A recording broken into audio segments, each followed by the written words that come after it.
We are really glad to have you here in Montreal, and we have also people who are live stream, watching or listening online from all over the world, and we also salute you, and we welcome you on this virtual side of the conference. I will now start us off today by introducing our first keynote speaker, and that will be the only virtual speaker of the conference. And so she will appear on the screen. Is someone very special, someone who's really passionate about immigration policy, the Honorable Ratna Omidvar, who was appointed to the Senate of Canada as an independent senator representing Ontario in April 2016. She is the chair of the Standing Senate Committee on Social Affairs, Science and Technology, and serves as deputy chair of the Special Senate Committee on the Charitable Sector. She is currently the Vice President of the Canada-Germany Inter-Parliamentary Group and a director at the Century Initiative, a counselor on the World Refugee and Migration Council, a founding committee member of Lifeline Afghanistan, and chair emerita of the Toronto Region Immigrant Employment Council. She's also a juror for the Global Centre for Pluralism's annual Pluralism Award. Previously at the Metropolitan Toronto University, she was a distinguished visiting professor and founded the Global Diversity Exchange, a think on diversity, migration, and inclusion. Prior to her appointment at TMU, she was the president of Maytree, where she played a lead role in local, national, and international efforts to promote the integration of immigrants. So as I said, someone who's really passionate about immigration, who knows immigration policy extremely well. Senator Omidvar was appointed to the Order of Ontario in 2005 and became a member of the Order of Canada in 2011, with both honors recognizing her advocacy work on behalf of immigrants and devotion to reducing inequality in Canada. In 2014, she received the Cross of the Order of Merit of the Federal Republic of Germany in recognition for her contribution to the advancement of German-Canadian relations. We are really delighted to have her join us virtually today to kick off this conference. Senator Omidvar, it's all yours. Thank you very much for accepting our invitation. Good morning. And we have this session that will be followed, your talk followed by a short Q&A session. Thank you. I want to thank you all for inviting me to address your conference today on Canadian immigration policies in comparison to the rest of the world.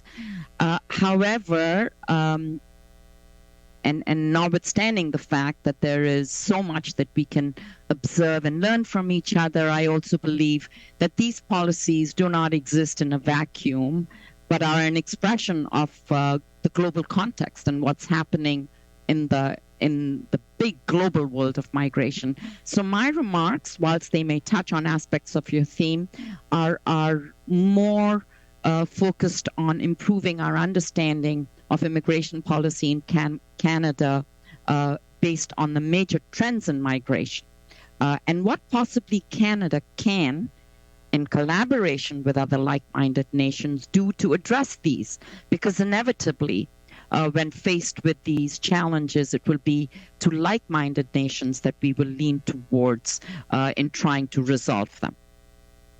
So there is, we know, a great deal of upheaval in the migration world, but I want to focus on three specific expressions, three phenomena, which have the potential of disrupting the whole system if they continue to be left unaddressed. And these are A, displacement, 2, climate migration, and 3, the global labor market of essential workers in the world. And as in all things migration, they're not separate from each other. They exist in concentric and coordinated circles within and between each other. So starting with displacement, and an issue that I have a keen interest in, I don't need to repeat all the staggering numbers, but let's just put a number on the table. We're inching towards 100 million displaced people.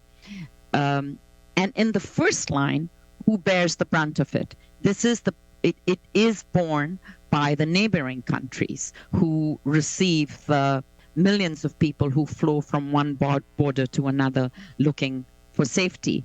And in most cases, these neighboring countries themselves are economically distressed. Let's think of Bangladesh trying to cope with an influx of 800,000 Rohingya refugees, or Pakistan hosting Afghans, or Uganda trying to provide some security for the South Sudanese.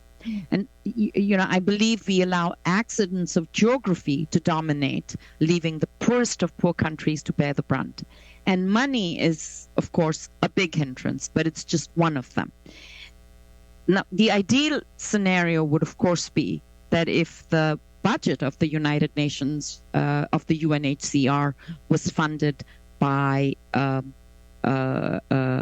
mandatory contributions as opposed to voluntary contributions, which is what currently happens. And as a result, I believe the last time I looked at the figures, the UNHCR is only funded up to 60% of what its needs are in refugee camps around the world. And if we made the contributions mandatory, then that would make a difference. However, I'm not sure the political will is there. And ultimately, money is not the only solution, as good governance is. But the global displacement crisis, on the one hand, is, I think, accompanied by a global meltdown of global governance and solidarity, as you witness what the politicization of refugees in Belarus that were sent across the borders to other nation states, the transactional arrangements that have been created by the EU and Turkey, and now the proposed outsourcing of governance on refugee matters and asylum seekers by the UK and possibly now even Denmark to Rwanda. So it does not bode well where things are going. But my whole life, I've been an optimistic person, so I look for points of light. And the points of light that I do see are the solidarity that the world has shown to Ukrainians, and not just to Ukrainians alone. If you look to South America, the full-throated response by Colombia and Ecuador to the flight of 2.5 million Venezuelan refugees has also been a very good sign. And in addition, if you witness the number of countries that are signing on to follow the lead of Canada's stellar private sponsorship program as well. So in spite of all the bad news, I do see some points of light. Let me turn to Canada's own response to the rising displacement crisis. And I know that there is this narrative out there, come to Canada, you shall find refuge and security. But our own response to different movements of the displaced people has in fact been highly variable. There was an outpouring of support for Syrian refugees in the 2016s, when in fact the government could not produce refugees fast enough to satisfy the Canadian public. It has been less than wholehearted to Afghan refugees, where we are still only, after 1 year, at roughly half the mark of what we aspire to resettle. And we have had, frankly, a negligible response to the Venezuelans. And then there is the outlier, Ukraine. Like other countries in the EU, we have opened temporary pathways for those fleeing Ukraine based on the assumption that Ukrainians will want to return after the war is over. And whether that assumption plays out or not remains to be seen. So this highly variable approach is, of course, a result of politics. Being a politician, I can make that conclusion. It's about regionalism. It's about the power of diasporas in Canada. Let's not forget that the responsiveness to Ukrainian refugees is in part because we have the world's second largest diaspora of Ukrainians outside Russia in Canada. Call it different strokes for different folks. But this is realpolitik, and I'm not sure it bodes well for the future of displaced people. But let me also give credit where credit is due. In our national policies, where we have displayed a relatively high degree of innovation and risk-taking in urgent situations. We waived the requirement for UNHCR status for Syrian refugees. We are providing quick temporary relief status for Ukrainians outside the refugee stream. We have also embraced, little gingerly, but still embraced the notion that refugees can and should be looked as a labor market stream and therefore be brought in through other routes other than the heavily cumbersome refugee route. So these are innovations of note, but without evaluation, normalization of these practices into the system, they will remain on the sidelines of our policies. And again, I think that's something that should be paid attention to. In general, my conclusion is that our reputation as a country that welcomes refugees exceeds the reality. Our acceptance numbers are tiny, given the size of our country. And if you're looking for promising practices, the truly promising practices, colleagues, do not come from Canada. Perhaps they come from Germany.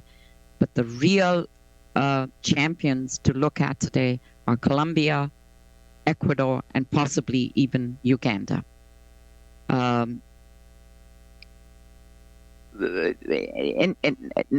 me get back to the bigger problem of displacement, because I hope we all recognize that resettlement as one option of dealing with the displaced is an option that is available to a very thin percentage of the world's displaced peoples. In most cases, the displaced will continue to be abandoned in particular regions of the world. Think of people who live in camps in Kenya who've only known a life in a camp. And in that light, the World Refugee and Migration Council, which I am closely affiliated with, proposes a kind of mini multilateralism through the creation of regional arrangements where neighboring states come together because regional interests are at play and regional instability and spillover is inevitable. And to some extent, the regional coalition between Colombia, Ecuador, and other neighboring countries in South America are a good example of this kind of mini multilateralism. In a different way, Professor Craig Damian Smith of Metropolitan Toronto University proposes a coalition of the willing, of like-minded states with a commitment to solidarity, focusing on refugee resettlement, to come together as a club with standards and norms and behaviors. And if you behave badly in a club, you are excluded from the club. And if you behave well, then you stay in the club. He even proposes that this club has targets for refugee resettlement. In a sense, this is proxy for what our Minister of Finance is talking about in the world of trade, friend-shoring, not in the context of global supply chains and trades, but in the context of refugees. And Professor Damian Smith visualizes this coalition of the good cops to counteract the cowboys and the Rambos in the field. We need the good guys, the good cops to take a stand, and no one better, he says, than Canada to take the lead.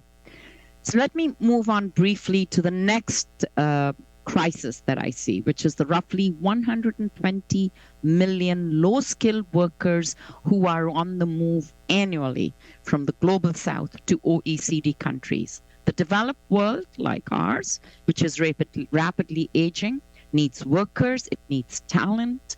The developing world has plenty on the supply side. However, the system of moving people for work, whether it is high skills or low skills, whether it is temporary or permanent, is bound up in national decisions, and therefore these decisions are necessarily political.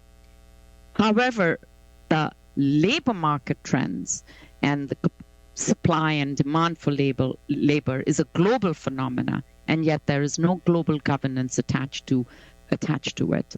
To facilitate it, to regulate it, to manage it.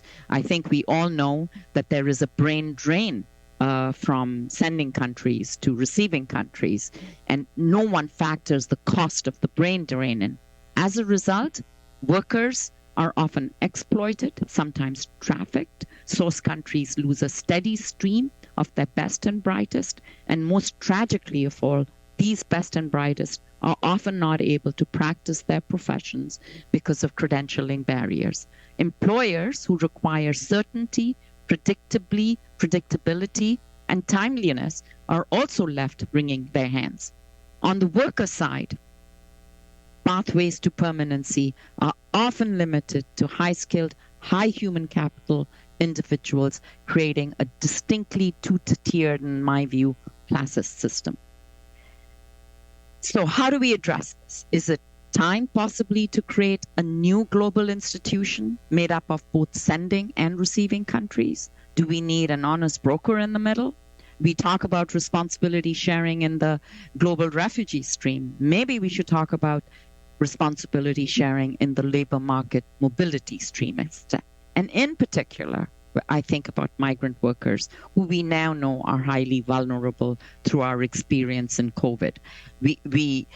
I hesitate to use the word low skills because I think we know now, or we should have known earlier, that low skills do not equate to low value, quite the opposite. We now understand how crucial these workers are to our permanent personal health and security. However, we continue to bet, and Canada not alone, other countries as well, continue to bet largely on immigrants of a certain type, the highly skilled with high language capabilities, easily able to integrate into the labor market. And this is understandable. However, we know that the developed world, which is made up of technical geniuses, entrepreneurs, medical, scientific, business talent, all of these occupations need services, and the service worker is getting harder and harder to find. We need our goods delivered by truck drivers. We need our fruit to be picked. We need people who will help us age in place and at home. And yet we appear to be blind to this aspect of our labor market, choosing to bring in largely temporary workers, even international students, to meet what we know are more permanent needs. And I was reminded of this recently when I was in Germany for a conference where they reminded me of their failed temporary labor market experience, widely known as the guest worker or the Gastarbeiter stream. And they concluded that this failed experience failed because Germans thought they wanted workers. They didn't understand and realize that they were getting human beings instead. So societies with large numbers of temporary foreign residents who do not have the same legal rights and protections as those of others, I believe, are a recipe for instability. The system in Canada and elsewhere, which is reliant on temporary foreign workers, is not working. The gears don't work, the brakes don't work, the seat belts don't work. I think of Tesla. We likely need something more like a new model that runs on a whole new set of inputs. And perhaps we can start with language, because labels and language matter. They give shape to our ideas, influence to our imagination, and the labels of high skills and low skills are neither accurate nor relevant, because we know that we need skills at all levels to sustain ourselves. So I'd like to see Canada, at least, setting the standard by talking not about high skills and low skills, but talking about essential skills and essential workers. And if we do this, we would once again be the first among equals with this timely and necessary innovation. The third challenge I'm going to touch on very briefly, that it is climate change and climate migration. I believe we have already witnessed the knock-on effects of climate change and migration patterns. The IOM estimates that there will be 1.5 billion environmental migrants in the next 30 years. We don't know where they will go. We don't know who they will be. They could be us, because climate change does not recognize borders. How will this movement be governed? And the only silver lining in this very dark cloud is that global responses to the climate migration challenge present an opportunity to do business differently, because it's a blank slate. We can fill it in. So I'm certainly hoping that Canada is at the table with other like-minded nations to start to address the challenge. So in all three highlight areas that I have highlighted, displacement, labor market migration, climate migration, you can see I bend towards working with other like-minded states in collaboration. I call for more multilateralism, not less, even at a time when multilateralism is fraying. Now that I'm a politician, I realize how challenging this can be. And I note that none of this is possible without political will and political leadership.